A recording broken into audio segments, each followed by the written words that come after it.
سيدنا وحبيبنا محمد صلى الله عليه وعلى آله وأصحابه وأهل بيته ومن تبعهم بإحسان إلى يوم الدين. آپ لوگوں کا عید کیسا رہا؟ اچھے تھی سر، اللہ کا شکر ہے. الحمدللہ الحمدللہ.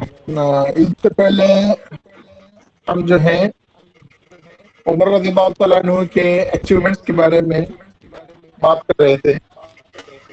اس میں دو بات کی ہے ہم نے. عمر رضی اللہ تعالیٰ عنہ نے پورے سسٹم کو ڈیسنٹرلائز کیے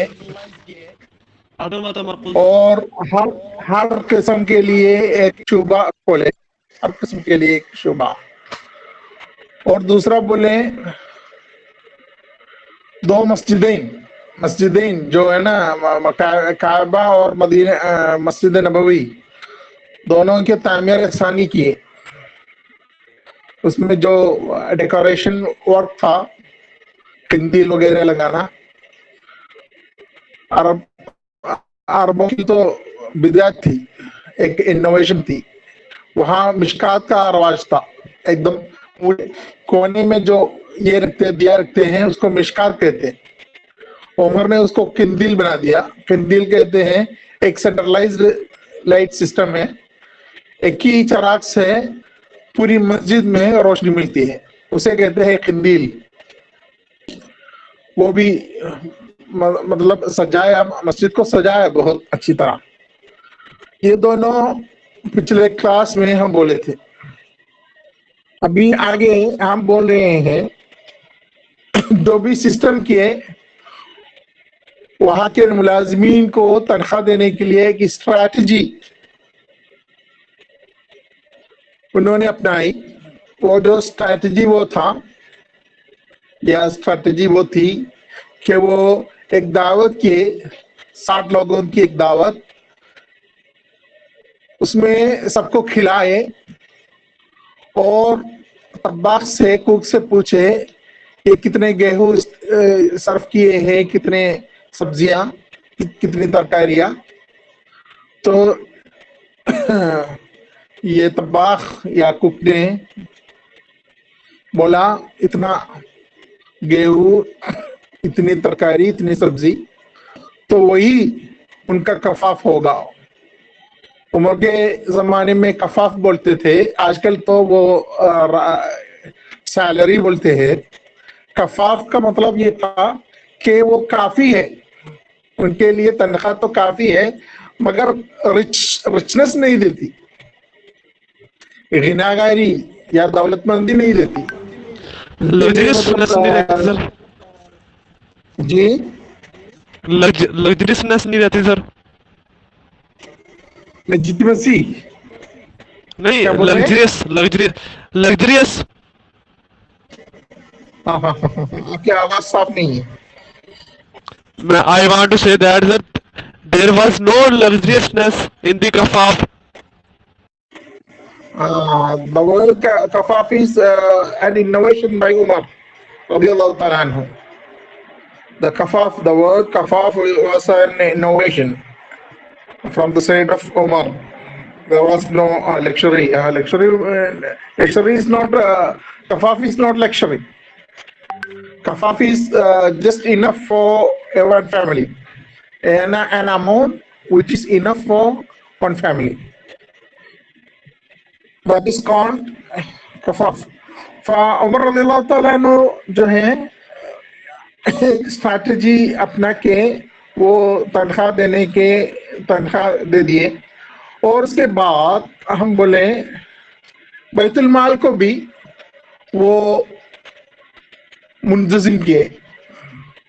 بیت المال بھی پہلے خلیفے کے ذمہ میں تھا. پورے بیت المال، چاہے وہ عراق سے بھی ہو، شام سے بھی ہو، کہیں سے بھی آتے ہو، مطلب خلیفہ کے پاس آتا تھا. تو عمر نے بیت المال کو علیحدہ کر دیا. ہر ایک شعبہ کے لیے، ہر ایک علاقہ کے لیے ایک بیت المال، اس کے لیے ایک خزانجی، اس کے لیے ایک نصاب، اس کے لیے ایک پورا انتظام. اس کو کہتے ہیں حوکمہ.